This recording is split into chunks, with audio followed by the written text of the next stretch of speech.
tu connu un parcours scolaire assez chaotique, hein, Chaotique, c'est le mot, oui. puisque tu as redoublé à la fois le CE1, Oui, la seconde, la première et la terminale. exact. Quel genre d'élève tu étais à l'école? Eh bien, j'étais un élève peu mieux faire. Voilà, comme je m'amuse à le dire. J'aimais pas ça. Pour moi, aller à l'école, c'était une source d'angoisse.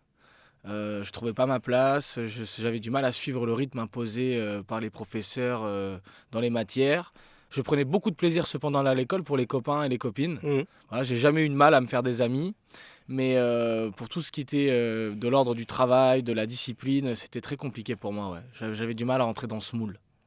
J'imagine qu'en tant que fils unique, avec tes camarades, il y a eu une sorte de fraternité aussi. Exactement. Ouais. C'est vrai que, surtout à l'adolescence, je me suis rendu compte de ça, que mes amis, je les appelais frérots. Mhm. Et ces 8 amis que j'appelais frérots sont aujourd'hui toujours mes frérots. Ouais. Bah, c'est super. Quelles sont les pires réflexions que tu te prenais à l'école? Ouais, il y en a eu beaucoup, hein. Je me rappelle d'un professeur de troisième qui s'appelait Monsieur Ménard. C'était mon prof de technologie, mais c'était aussi mon prof principal. Mhm. Et un jour, il m'avait dit, je me rappelle, c'était la veille après un conseil de classe, il m'avait dit que, il prenait mon dossier comme ça, il me disait, Monsieur Marquez, avec ça, on peut rien faire de vous. On peut rien faire de vous. Vous finirez ou éboueur ou boucher.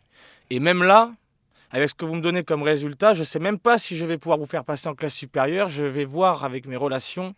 Peut-être que je vais pouvoir vous avoir un bac pro.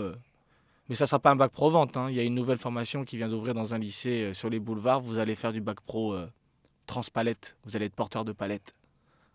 Voilà l'avenir que ce monsieur me réservait.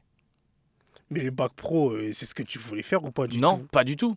Et puis, avec du recul, même pour les gens qui sont bac pro, c'est les dévalorisant de dire ça pour de jeunes gens pour qui c'est un choix d'aller en bac pro. Ou même quand il m'a dit que je finirais éboueur ou boucher. Il en faut des bouchers, il en faut des éboueurs. Bah oui. Il n'y a pas de saut métier. Donc, quand on est gamin et qu'on se retrouve face à ce genre de réflexion, à ces reproches, on n'a pas le recul et la maturité justement pour ne pas le prendre de plein fouet, ce mauvais commentaire. Mais aujourd'hui, avec du recul, je me dis que c'est peut-être lui qui a toujours pas trouvé sa place, parce que mettre des individus comme ça au contact de jeunes élèves, c'est compliqué. Surtout qu'en plus, je me souviens qu'il y a quelques années, il y a eu une grève des éboueurs. C'est à ce moment-là, dans Paris. C'est à ce moment-là qu'on a compris vraiment l'importance des éboueurs. Sans eux, mais Bien sûr, ce serait en très mauvais état, quoi. ça serait terrible. Ça serait terrible. Les rues seraient impraticables. Mais Les oui. odeurs, les rats, les maladies, ça serait très compliqué. On peut les remercier. Mhm, On peut exactement. les remercier.